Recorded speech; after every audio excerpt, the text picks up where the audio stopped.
Hi friends, நம்ம வீட்டில் இந்த வருஷம் தைப்பூசம் எப்படி போச்சுன்னு தான் உங்கள் கூட ஷேர் பண்ணியிருக்கேன். ஃபர்ஸ்ட் டைம் நான் இந்த வருஷம் தான் தைப்பூசத்துக்கு விரதம் இருந்து இந்த மாதிரி முருகர் தனியாக வச்சு வழிபட்டிருக்கேன். இத்தனை வருஷம் வந்து கிருத்திகை முருகருக்கு உகந்த எந்த நாளுமே நான் வந்து கொண்டாடினது கிடையாது. இந்த வருஷம் தான் ஃபர்ஸ்ட் தைப்பூசம் வந்து விரதம் இருந்திருக்கேன். அதுவுமே சடனா ஒரு 2 நாளுக்கு முன்னாடி தான் எனக்கு தோணுச்சு நம்ம இந்த தைப்பூசம் விரதம் இருக்கலாம்னு சொல்லிட்டு. அது ரொம்பவுமே எனக்கு ரொம்ப நல்லது. அதே போல முருகர் வந்து அது ஏத்துக்கிட்டாருன்றதுக்கு அன்னைக்கு சாயந்தரத்துக்குள்ளேயே எனக்கு வந்து ஒரு 2-3 அறிகுறி தெரிஞ்சிச்சு. அது என்னன்றதும் நான் இந்த வீடியோல கண்டிப்பா உங்க கூட ஷேர் பண்ணியிருக்கேன்.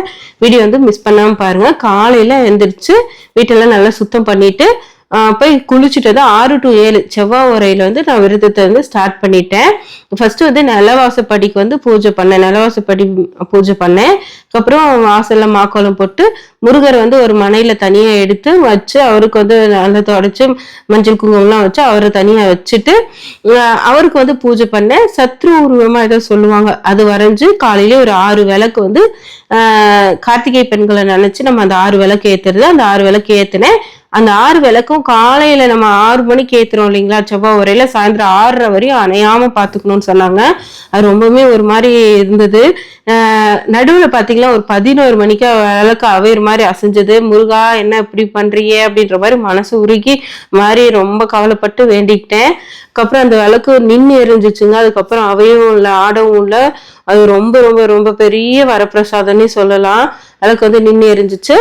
அப்புறம் நான் ஒரு 12 மணிக்கா கோயிலுக்கு போயிட்டு முருகர் கோயில் பக்கத்துல இருக்கு, அதுக்கு போயிட்டு பார்த்துட்டு சாமி கும்பிட்டு வந்து இன்னைக்கு வேல் வாங்கி வச்சா ரொம்ப நல்லதுன்னு சொன்னாங்க.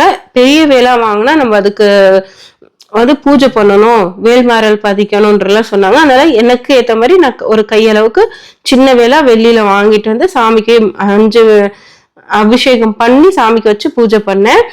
காலையில சிம்பிளா நெய்வேத்தியமா பாத்தீங்கன்னா நெல்லிக்காய், மாதுளப்பழம், அப்புறம் பால்ல வந்து நாட்டு சர்க்கரையை கலந்து வச்சிருந்தேன். ஆனா சாயந்தரம் நம்ம விரதம் இருக்கிறதுனால சாமிக்கு வந்து சாப்பாடு நம்ம என்ன சாப்பிட்றோமோ அந்த சாப்பாடு வைக்கணும்னாங்க. கேசரி, அப்புறம் சாமிக்கு ஒரு 6 பொருள் உகந்த பொருள்னு சொன்னாங்க. அந்த 6 பொருள் வாங்கிட்டு வந்து வச்சு சாமி வந்து நல்லா வழிபட்டேன். எனக்கு என்ன மிராக்கள் நடந்துச்சுன்னா, நான் டேட் டைமுங்க 2 நாளைக்கு முன்னாடி டேட் ஆகணும். ஆனா எனக்கு முருகருக்கு வந்து விரதம் இருக்கணும்னு ஆசை. முருகர்கிட்ட கேட்டுக்கிட்டேன்.